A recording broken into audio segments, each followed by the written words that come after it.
Hey guys, it's Larry. It's Monday, and it's time for 5 Minutes of Truth 316. I hope you guys had a great weekend. I know that I did, and I'm ready to get after it. So, what are we talking about today? What are we talking about? Well, I gave you guys some homework last week, and that was to find the verse where Paul speaks about principalities and powers. Okay, that was your homework for last week, and that verse is in Ephesians chapter 6, starting in verse 10, and the conversation we're going to have runs through verse 12.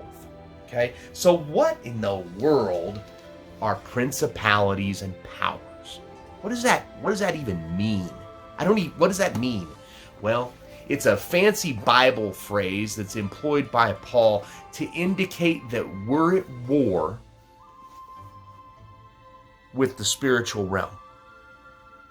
You might be like, the spiritual realm? Really? I subscribe to this channel and you're going to talk to me about the spiritual realm? You betcha. You betcha, because it's important for us to understand what's at stake and what we do battle with. While persecution exists and all of those other things and those things have been employed to hinder and sometimes stop the gospel from spreading altogether, that's true. But what Paul's talking about here, what Paul's speaking of here is a spiritual war. Spiritual war. Principalities and powers. Okay? So, we've already put some tools in your tool chest last week as to how to deal with that. If you'll remember, we talked about devotion, right? Dedication to the Word. Being in your Scripture every single day. Being in Scripture every day. Okay? We also talked about fellowship with like-minded believers, and we talked about prayer. Okay, and then we talked about submission and allowing the Lord to work.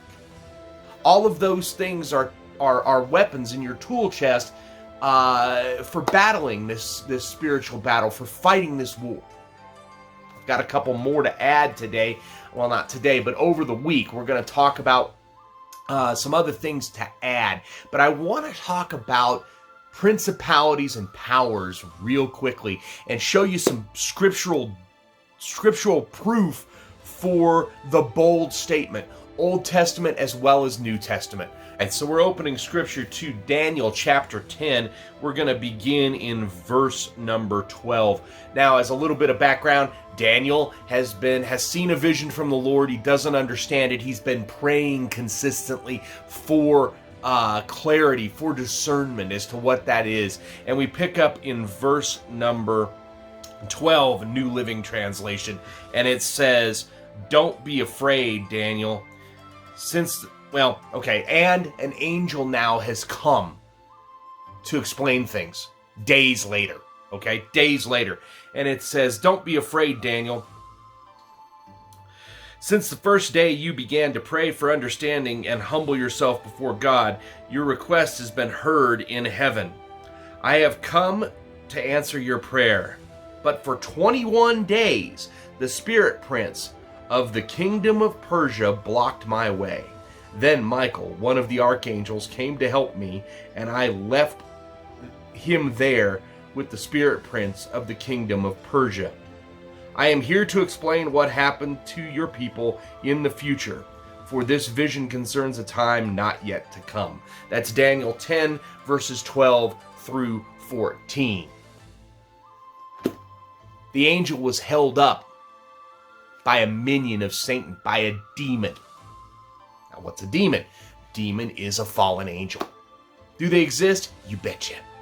You betcha they do.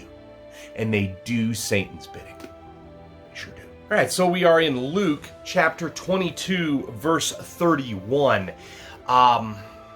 This is just before Jesus' arrest in the account of Luke. And Peter, as always, makes some bold statements. And he tells the disciples what's going to happen. And then in one of what I believe to be one of the most chilling verses in all of Scripture is here in verse 31. Jesus says to Simon, who is Peter.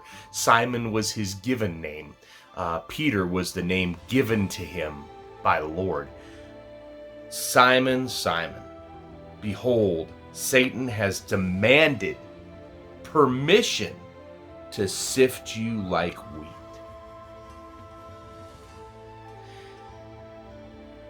He's demanded permission to sift you like wheat. He demanded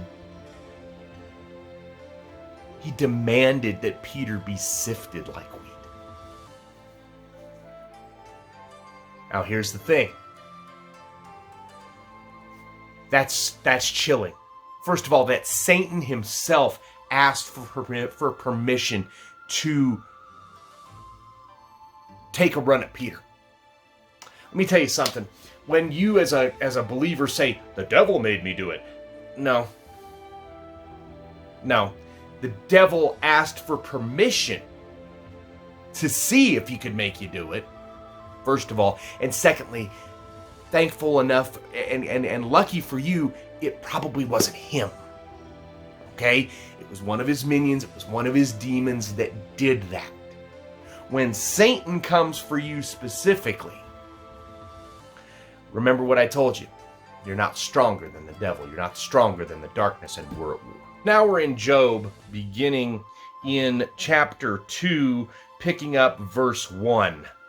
This is unbelievable. Here we go.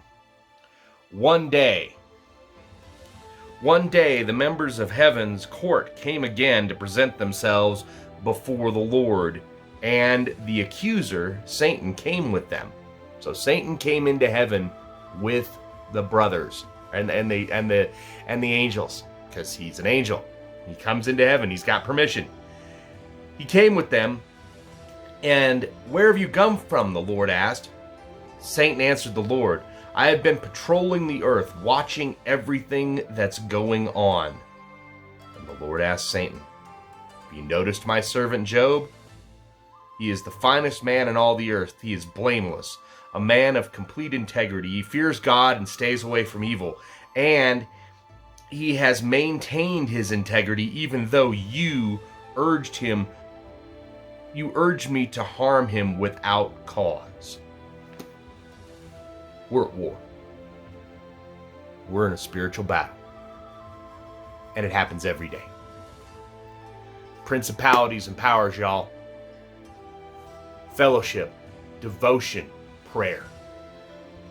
This week we're going to go over the full armor of God that's found in Ephesians. We're going to take it in 5-minute bites. Have a blessed day, gang. Have a blessed day in the Lord today. Go out and make a difference for Him. Make it count and be blessed. If you enjoyed that video, there's more where that came from. If you'll just hit subscribe down here in the bottom and ring the bell for me. If you'll hit subscribe and ring the bell, you'll be sure never to miss another episode. We do put these out daily. The goal and the object here is to get them out to as many people as can hear them and see them, to further the kingdom of Jesus Christ. That's what it's all about. Make it count, gang, and be blessed.